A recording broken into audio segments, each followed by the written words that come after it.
Building generative containers to catalyze social and organizational change is not a well-developed skill in most OD change practitioners. But container building is a necessary, nay, vital skill to solve the complex adaptive challenges of today. To solve today's most intractable challenges, it requires bringing together highly diverse people from across the system to share, to listen, to empathize, and to learn from one another to create a shared understanding that later leads to shared intention and aligned actions. Generative containers are the mechanism by which we help diverse others solve their most intractable problems together. Hence, in today's episode, we discuss how to build generative containers as a means to solve our most intractable issues, challenges, and problems. So if you're ready, let's begin.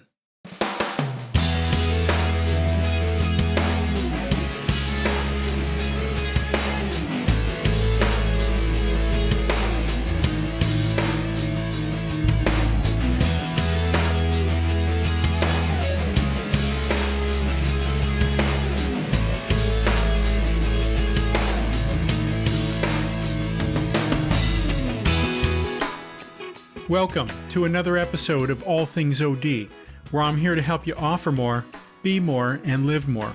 Whether you're serving as an OD practitioner, change management professional, or business transformation consultant. I'm your host, Randall Scott, and it's great to be with you here today. As mentioned, in today's episode, we're going to discuss the key components that comprise an effective generative container. Additionally, we will discuss how to create the conditions to enable transformative change to occur. And lastly, we'll discuss the role of the OD change leader in creating such conditions to bring about systemic change. Now, before we begin, I want to offer you a free resource that complements our discussion today, and that is a free 90-minute workshop on 10 strategies that you can use to elevate, revitalize, and transform your career. If you've been wanting to develop yourself professionally, but lacked either the time or money, then this capability development training is for you. You can access this free training at henosispartners.com/workshop, or if you're watching on YouTube, you can click on the link in the description below. All right, let's go ahead and jump in.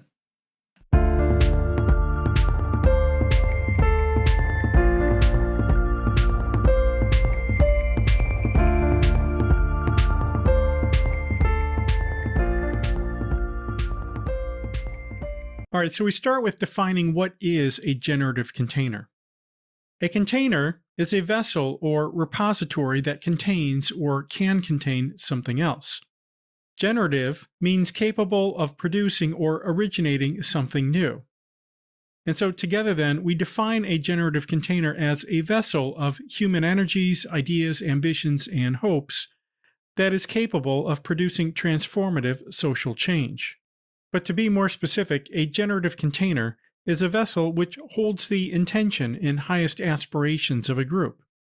It holds the energetics, the shadow of a group.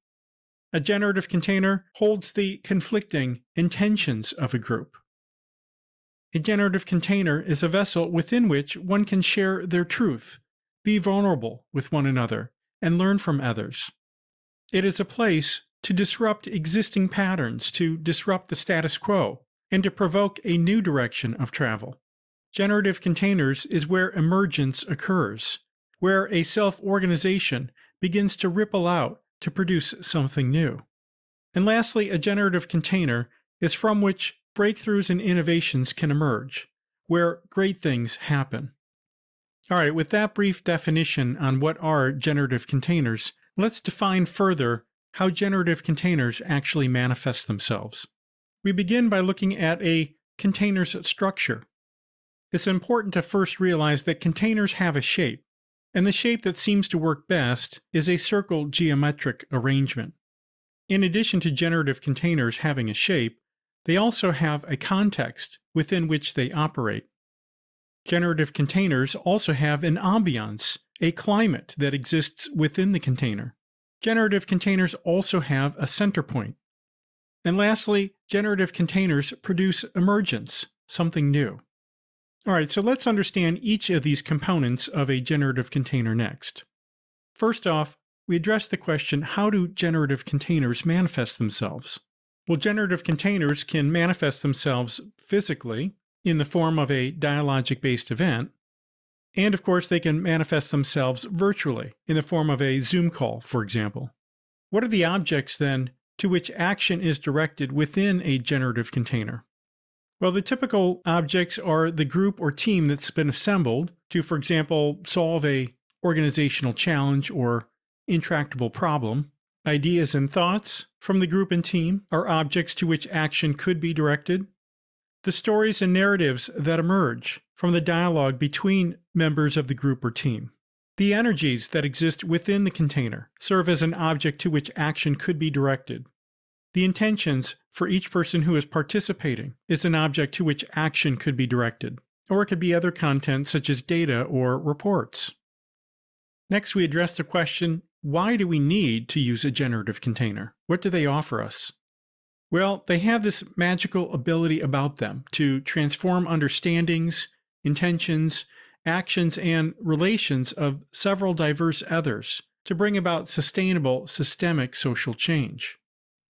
You see, generative containers have this ability to produce a qualitatively different kind of energy and spirit and connection that just isn't possible through a typical organizational meeting. So when would we use a generative container? Well, we can use a generative container to resolve a conflict. We can use generative containers to solve for an adaptive challenge. We can use them to help transform the culture of our organization. We can use them to help a group vision the new. And we can use generative containers to help identify ways to improve organizational performance. Now, the scales at which we could use a generative container are at organizational level. We could leverage generative containers to address issues at community level. We could leverage generative containers to address issues at ecosystem level.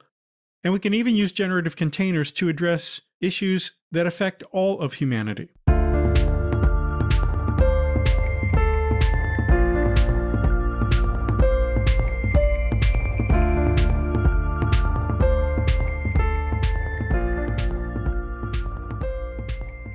All right, so what are the key components then to build a generative container? Well, the first thing that we need to do is to establish the purpose or intention of leveraging a generative container. In addition to that, we need to determine or state what our direction of travel is. What does better look like? What do we hope for in leveraging a generative container? Another key component is that we need to create the conditions for transformative change to occur. And if we do this right, it'll produce the right type of adaptive behaviors that will actually bring about transformative change. Another key component is that we need to consider the structure of the generative container. What does it look like? In addition to how are we going to govern the generative container to produce the outcomes that we're hoping for? We need to consider the enabling tools that will allow us to be successful when leveraging a generative container. And we also need to consider the OD change practitioner's role and responsibilities in both hosting and facilitating use of a generative container. And lastly, we need to be monitoring the signals of success, the extent to which our generative container was helpful in bringing about the transformation that we're looking for. So we're going to dive deep into each one of these components to build a generative container. So the first thing that you need to do when building a generative container is to state your purpose or intentions for wanting to leverage and build a generative container. And you'll want to do this by defining the purpose or your intention in more of a future-focused, possibility-centric manner. So for example, maybe your generative container is to help solve for a complex adaptive challenge that the organization is struggling with. Maybe your purpose or intention is to help resolve some internal conflicts between various departments or organizations. Perhaps you're wanting to vision the future of an organization or a business unit. You may want to leverage a generative container to help improve performance of a cross-functional process. You might have grander ambitions to leverage a generative container to help convene a new ecosystem to meet a broader set of customer needs. Maybe your purpose and intention isn't so much to help with organizational challenges as it might be to help resolve a conflict in your community or region or even broader nation. Maybe you're looking to help address humanity's wicked problems of homelessness, drug use, violence, poverty, water and food sustainability, education, or other issues. So building and leveraging a generative container can help with any of these types of purposes or intentions. Next, it's important to state your desired direction of travel from leveraging a generative container. Just as a side note, since generative containers are often used to help solve complex adaptive challenges, it's often not possible to identify a specific outcome, as it is more about stating your desired direction of travel. So, for example, maybe it's about creating a shared understanding of the challenge and issue facing the organization or your community or your region, including how best to solve the challenge and issue. Perhaps it's about creating a shared intention, establishing a common goal or a shared goal on how to proceed with solving a particular challenge or issue. Maybe your desired direction of travel is about aligning actions both individually and collectively by first identifying and then later conducting safe-to-fail experiments for a system to learn their way forward.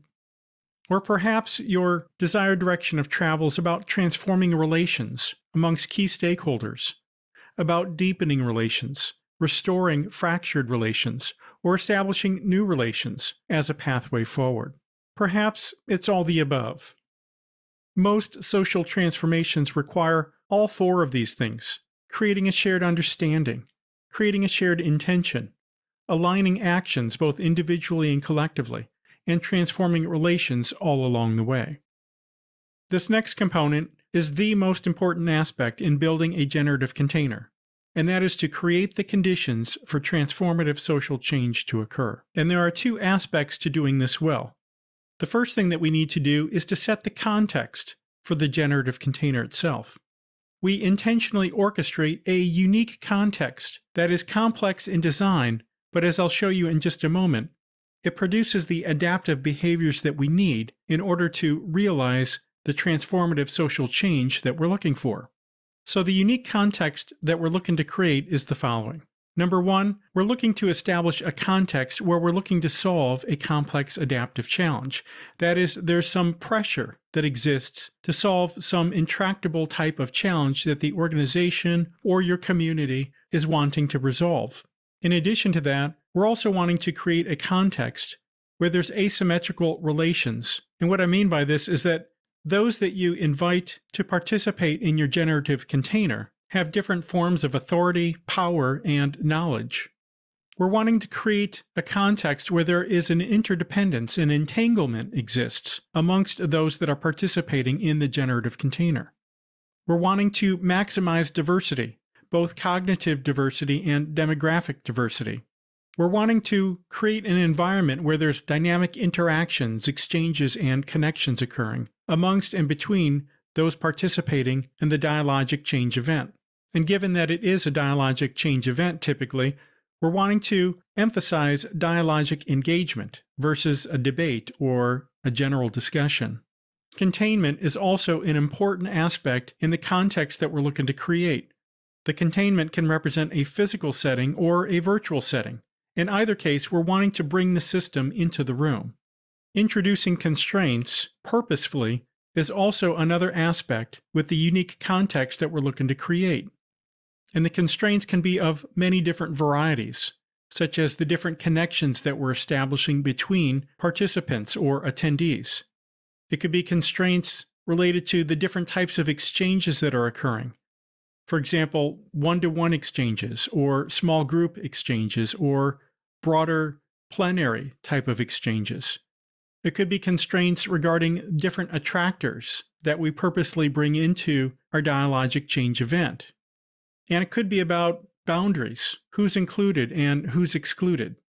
So all of these things are considerations for us to think about when purposely designing constraints to form our unique context.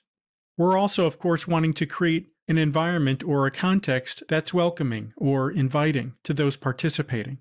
And lastly, we're wanting to establish a certain amount of psychological safety and trust, and maybe doing that through establishing some team agreements. So this is the context that we're looking to purposefully or intentionally orchestrate to create certain conditions to allow transformative social change to occur. Now, what results in creating that unique context then is that it generates a certain ambiance or climate. So this represents the second part in creating the conditions for transformative change to occur. We're looking to generate a specific ambiance or climate where autocatalytic dynamics exist of conflicting and tension, where disruption, uncertainty, turbulence, and stress exists. We're looking to generate a ambiance or climate where there's direct and indirect feedback loops that are occurring amongst and between people. We're looking to create an environment where there are rapidly changing environmental needs, which is a result of all the dynamic interactions, exchanges, and connections that are occurring amongst and between people. And collectively then, these autocatalytic dynamics, this disruption, these feedback loops, and this rapidly changing environment is resulting in significant nonlinear emergence. And within this apparent chaotic or turbulent environment, we're still wanting to maintain an element of trust and community amongst people. And so we can say then that the ambiance or climate that we're looking to create or generate, it's a function of the context that we've orchestrated. That is, it is a product of our design. So together then, we orchestrate a certain context to produce a certain ambiance or climate. And that in turn creates the conditions for transformational change to occur. And if we do this right, it'll evoke the necessary adaptive behaviors to help us realize our hoped-for outcomes. Adaptive behaviors such as creativity and innovation, challenging assumptions, changing mindsets, adaptive behaviors of aggregation and bonding of ideas, of transformative learning, where people are learning the different meaning perspectives that exist amongst individuals. We're looking to evoke adaptive behaviors that result in new narratives and generative images, that result in a self-reflection and awareness. We're looking to evoke a self-organization amongst people that reflect correlated action. And finally, and maybe most importantly, we're looking to evoke the adaptive behavior of storytelling and being vulnerable with one another. Now, in addition to creating the right conditions to evoke the right behaviors to produce social transformation, there's also a need to establish a light governance structure for your generative container. So, for example, you probably want to establish certain principles by which the generative container will abide by. For example, leadership will rotate, that responsibility be shared, and that there's a reliance on the wholeness of the group. In addition to that, you'll probably want to state certain desired practices such as speaking with intention and listening with attention, and generally tending to the well-being of the circle itself.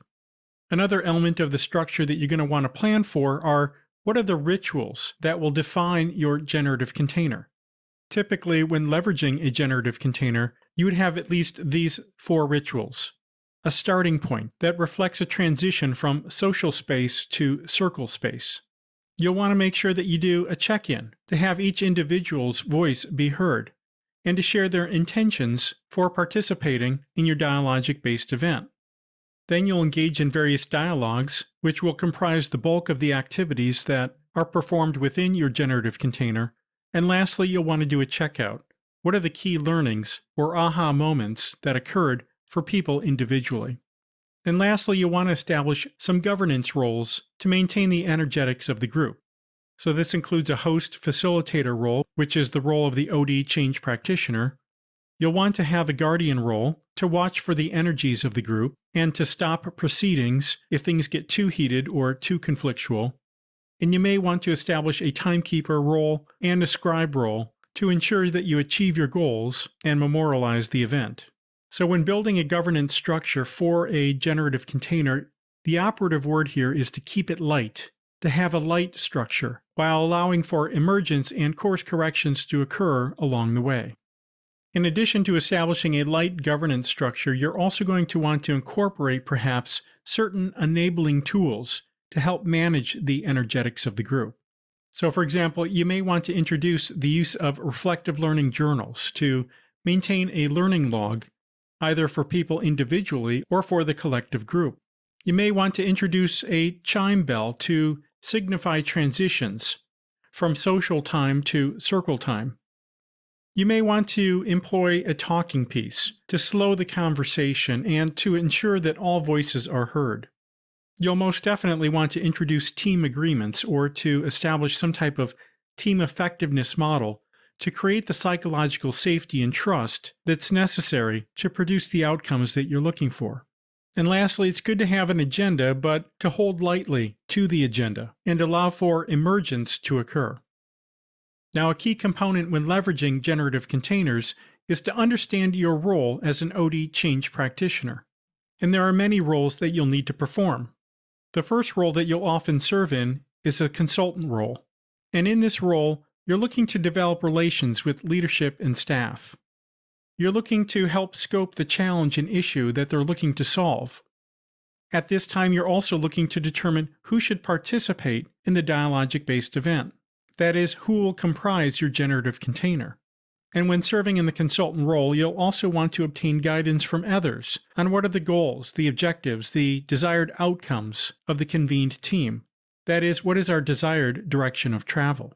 In addition to serving as consultant, you'll also serve as designer-architect. And in this role, you architect the macro innovation sequence design, that is, the end-to-end design of your dialogic sequence, or your dialogic-based event. And as part of the broader end-to-end design, you intentionally create the context for change to occur. This is also the time where you're building the container to execute the design, and you're assigning roles to those who can help manage container energetics. During your dialogic change event, then, your role shifts to that of host. And one of the first things that you need to do as host is to prepare your inner space for dialogue.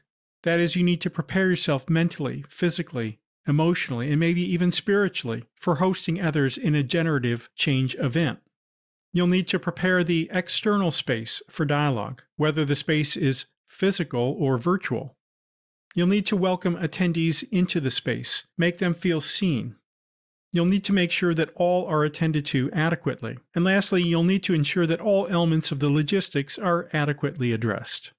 And finally, once your event begins, you shift to facilitator role. And in this role, you initiate the starting point of the gathering. You conduct a check-in to ensure that all voices are heard, that all are seen.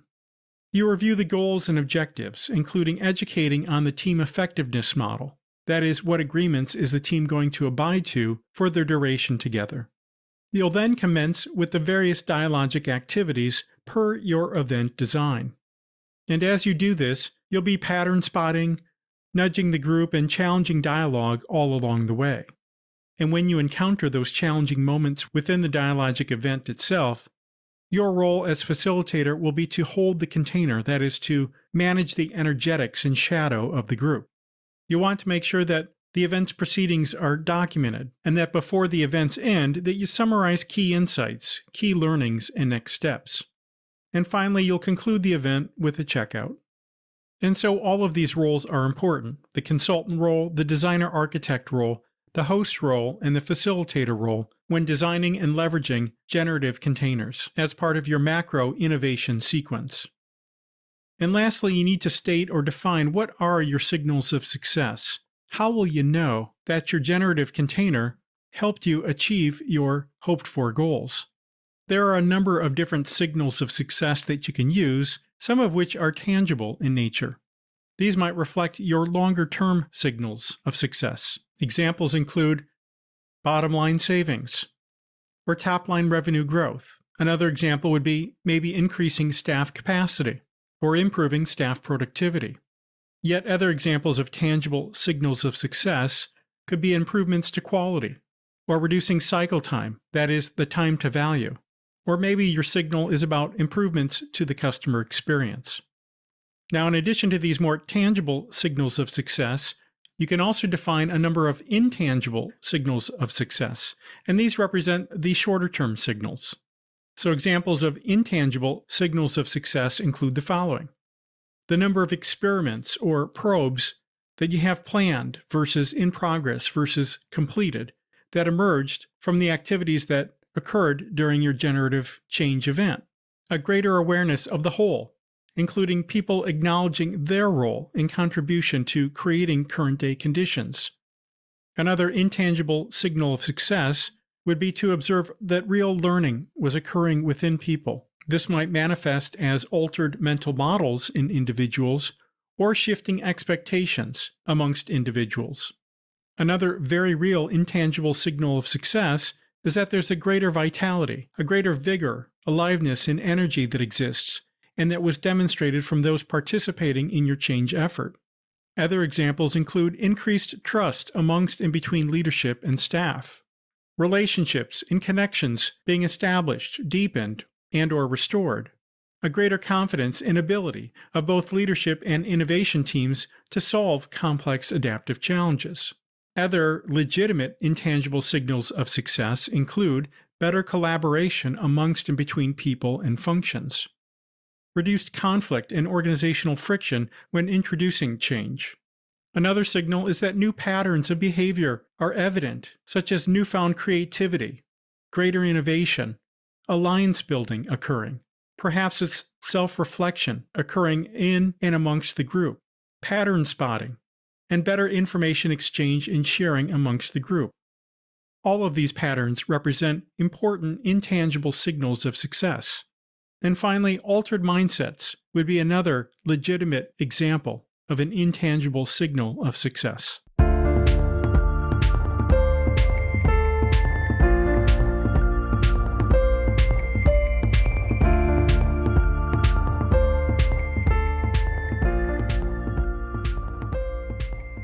So in bringing it all together, we start with stating our intention.